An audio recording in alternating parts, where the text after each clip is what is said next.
Faculté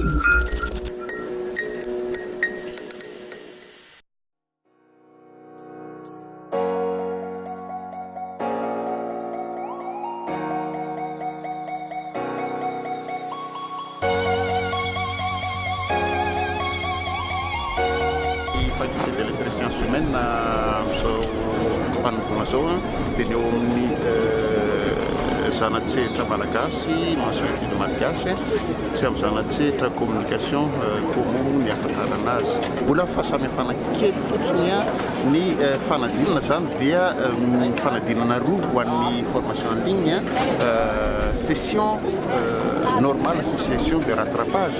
Raha inefatra kosa zany aty amin'ny formation en salle satria misy ny semestre roa dia misy ireo samy misy session normale sy session de rattrapage.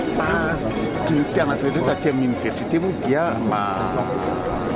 mamolavola ny sain'olona, saina tena mahay mikavaka mihitsy ka na ny fitadiavana asa fikaroana zay.